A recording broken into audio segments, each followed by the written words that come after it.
तो दोस्तों स्मैकडाउन के एपिसोड में रोमन रेंस पर नए ब्लड लाइन ने बुरी तरह हमला किया।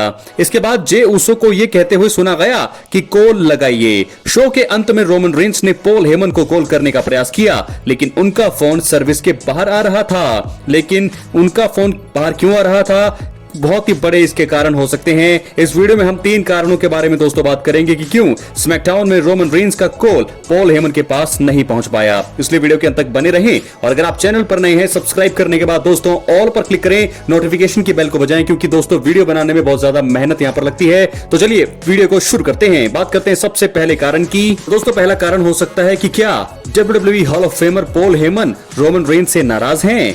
बता दें रोमन रेंस रेसलमेनिया 40 के बाद ब्रेक पर चले गए थे और इसके बाद से ही सोलो सिकोआ ने ब्लड लाइन पर अपना कब्जा जमाना शुरू कर दिया था।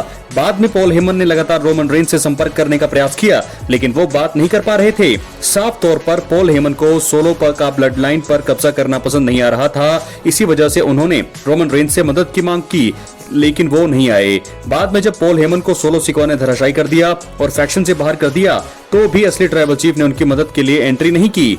पॉल हेमन को शायद ये चीज पसंद नहीं आई होगी, वो रोमन से नाराज होंगे क्योंकि उन्होंने वक्त आने पर साथ नहीं दिया। इसी कारण अब जब रोमन रेंस को मदद की जरूरत पड़ी तो वाइजमैन का कॉल रीच से बाहर आ रहा है। तो दोस्तों ऐसे में जैसे को तैसा यहाँ पर यह बात हो रही है, क्योंकि रोमन रेंस जब पॉल हेमन पर अटैक हो रहा था तब उनको वापसी करनी चाहिए थी।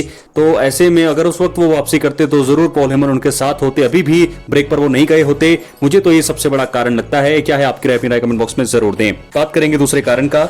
सोलो सिकोआ ने WWE दिग्गज पॉल हेमन का फोन तोड़ दिया था।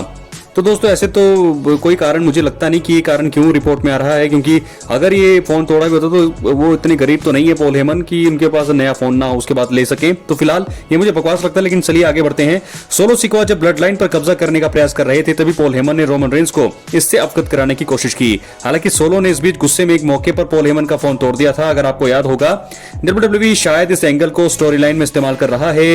हो सकता है कि उसी समय से पॉल हेमन का फोन बंद हो और वो इसी कारण रोमन से संपर्क नहीं कर पा रहे हैं। रोमन रेंस ने जब स्मैकडाउन में पॉल हेमन को कॉल किया था तो ये संपर्क के बाहर था। इतने समय से फोन बंद होने के कारण ही शायद उनके फोन की सर्विस बंद हो गई होगी। अगर यही बात है तो फिर रोमन के लिए वाइजमैन से बात करना और सुझाव लेना एकदम मुश्किल हो जाएगा। ये एंगल बेहद रोचक रह सकता है। दोस्तों मुझे तो ये एंगल समझ नहीं आ रहा, लेकिन रिपोर्ट में ऐसा है तो ऐसा हो सकता है। क्या है आपकी राय अपनी राय कमेंट बॉक्स में जरूर दे। बात करेंगे अब हम आखिरी कारण का।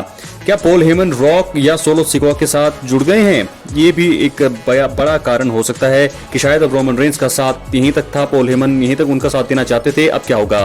रोमन रेंस की बादशाहत का अंत रेसलमेनिया 40 में हो गया था और इसके बाद पॉल हेमन अकेले पड़ गए। रोमन से उनका संपर्क टूट गया था और रोमन उनकी मदद के लिए भी नहीं आए थे। शायद सोलो सिकोआ यही चीज पॉल हेमन को बताना चाह रहे होंगे कि वाइजमैन ये हमला करने के बाद भी रोमन वापस नहीं आएंगे। इसी कारण उन्होंने प्लान के तहत पॉल पर अटैक किया होगा। बाद में पॉल हेमन को ये चीज समझ आई होगी कि सोलो सही कह रहे थे। वैसे भी कुछ समय पहले खबरें सामने आई थी कि WWE ने पॉल हेमन के हील टर्न और रोमन रेंस के खिलाफ जाने वाले एंगल को प्लान किया है। दोस्तों ये भी एक बड़ा कारण हो सकता है। ऐसे में संभव है कि पॉल हेमन ने रोमन से नाराज होने और मदद नहीं मिलने के तुरंत बाद उनका साथ छोड़ दिया हो। वो इस समय रॉक और सोलो के साथ जो है पर्दे के पीछे काम कर रहे हो। वैसे भी सोलो ने बैड ब्लड में रॉक की वापसी के बाद कुछ कहा था कि ये प्लान का हिस्सा है। ऐसे में पॉल हेमन ही इस प्लान के पीछे हो सकते हैं। इसी कारण रोमन रेंस उनसे संपर्क नहीं कर पा रहे हैं। तो दोस्तों 3 कारण हमने आपको बता दिए हैं कि क्यों यहां पर पॉल हेमन से संपर्क नहीं कर पाए, रोमन रेंस की कॉल नहीं लग पाई। तो मुझे तो पहला और तीसरा कारण सबसे बड़ा लगता है। इन दो में से एक कारण हो सकता है। दूसरा जो मैंने कारण बताया वो मुझे नहीं लगता वैसा होगा, लेकिन पहला और तीसरा कारण जो था वो शायद हो सकता है, जिसके चलते रोमन रेंस का फोन नहीं लग पाया पॉल हेमन को। अपनी राय कमेंट बॉक्स में जरूर दें। चैनल पर नए हैं, चैनल को सब्सक्राइब करने के बाद ऑल पर क्लिक करें, नोटिफिकेशन की घंटी बजाएं। बहुत बहुत धन्यवाद।